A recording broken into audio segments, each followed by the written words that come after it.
Hey everyone, welcome back to my channel. My name is Charmagne. If you guys are new here, this series is called Money Talk Mondays, and I wanted to get into some of the questions and answer some of those questions that I was asked on Facebook by some of my friends. Thank you so much if you was one of the people that asked me some of the questions. I really do appreciate it. You guys are helping me so much, and like I said, thank you. So the first question that I got, it says, is there a restart button we can press? Um, Sadly, the answer is no. There is no restart button that we can press. But the thing that we can do, we can change habits. The hardest things for us to do is start. That was someone told me, or I heard that quote a couple of years ago. The hardest thing that you can do is to just start. So if you guys are wanting to get out of debt, all you have to do is start. It is a mindset. It is not a final factor, a determining factor in your life for you to be in debt.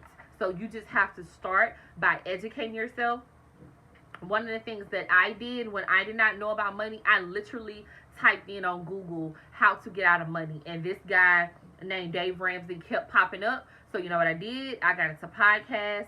I watched a couple of his YouTube videos. I follow him on every social media platform, and I just start to listen and I start to learn the reasoning and the benefits of getting out of debt.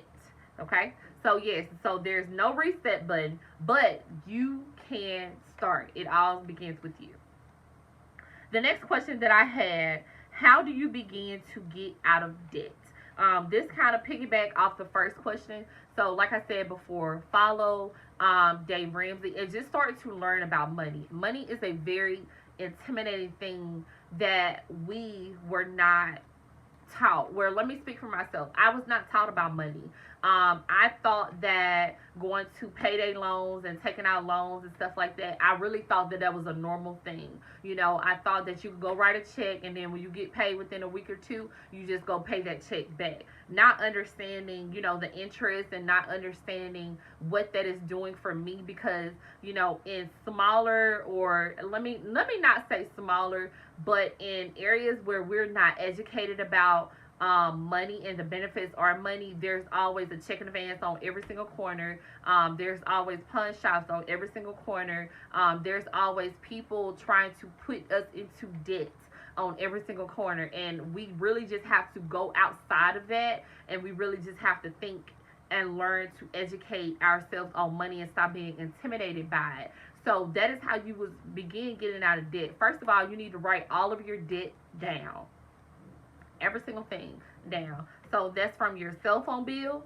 That's from, well, your cell phone, not your cell phone bill, I'm sorry. So that's from your cell phone. If you have a car payment, you write down that. If you have credit cards, you write that down. If you have student loans, medical, the list goes on. You literally have to make a list of every single debt that you have, because you need to face it head on and you need to know everything that you have going on. Okay, so just don't be paying bills and you're not understanding why you're paying this bill, or how you begin to pay this bill, or how long it's going to take for you to pay this bill off. My first thing would be, like I said, to write all of your bills down, and then write down the total amount that you owe on those things, and then begin to tackle them. Okay, so the next question that I have: ways to resolve debt with a strict income. Yes, budgeting. Budgeting is going to be your best friend if you have a strict income. I am salary, so I am also on a strict income. My paycheck is the same exact every 2 weeks, unfortunately. But my paycheck is the exact same. So budget would be your best friend. There's an app that Dave Ramsey created. It's called the Every Dollar app, and you pretty much, you just put how much you're getting paid at the beginning, and then you just allocate every single thing that you have that's going to come out of that paycheck for that month. So that's why I said I do a monthly budget. But just write down how much you're making, and then write down how much has to go out, and then what you have left over. That's how you begin to pay it towards your debt. The next question is: are credit repair companies worth dealing with, or is it a temporary fix? Yes, credit repair company is a temporary fix, because why would you pay someone to do something that you can do yourself? if you are wanting to negotiate how to get out of debt, you can just Google a negotiating letter on how to get out of a certain payment. So, a car payment. I'll give you an example. My first car, I Googled and I had asked my sister to help me draft up a letter to send to them on how I wanted to offer them something cheaper than what they are asking for. So my final balance on my car that I just paid off last week was approximately like $3,600, and I had sent them a letter stating that I only wanted to offer them $2,700 for that. They did not accept it. So you will get some no's, but what is the problem with asking? I know a lot of people, they do negotiate their medical bills, and they're actually getting that stuff a lot cheaper, because at the end of the day, if you cannot pay for something, the only thing they're going to do, they're going to wait.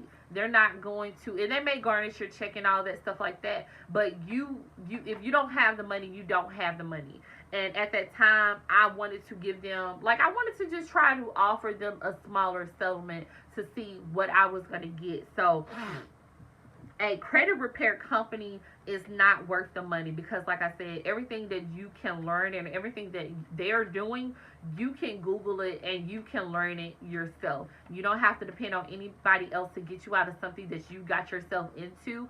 So just start negotiating, write them letters, have sit down conversations with them and let them know, hey, if the bill is $1,000, hey, I only have $500. You can either take it or leave it. And it's up to them to say yes or no. The hardest thing that they can say is no. And you can just go to the next person until you get it down to what you're comfortable of getting it down to.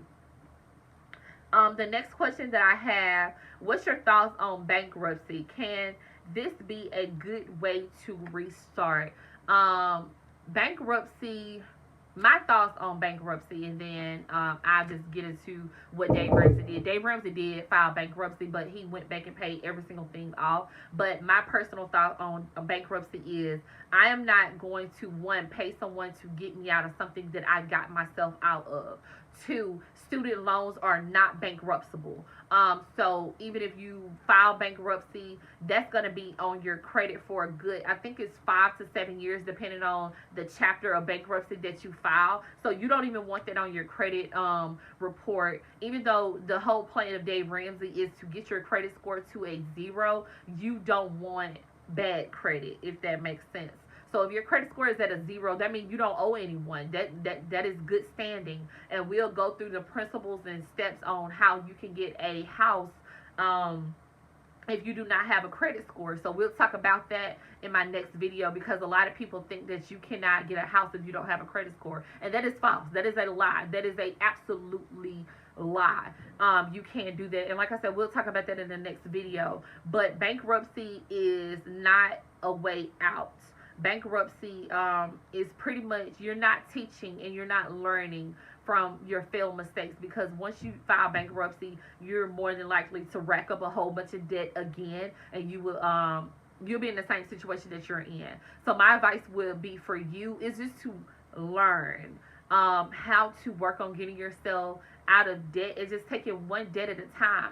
I'm not perfect, y'all. So like I told you, I paid off over $10,000 last year in debt, and it took me just now to pay off my car. So I have been hoarding my money. I started saving money back in October, and all the way up to now, up until last week, until I actually finally paid my car off. I have been saving and just hoarding my money, because like I said, I'm not good at money. So once I start to begin being better with saving money, I didn't want to let that money go. So that was a problem and an issue that I had to struggle with. But bankruptcy is just the easy way out. First of all, you're going to come out, like I said, you're going to have to pay someone to get you out of debt, or begin the process of getting you out of debt. And a lot of things are not bankruptable. So student loans, they ain't going nowhere. They ain't going nowhere until you die.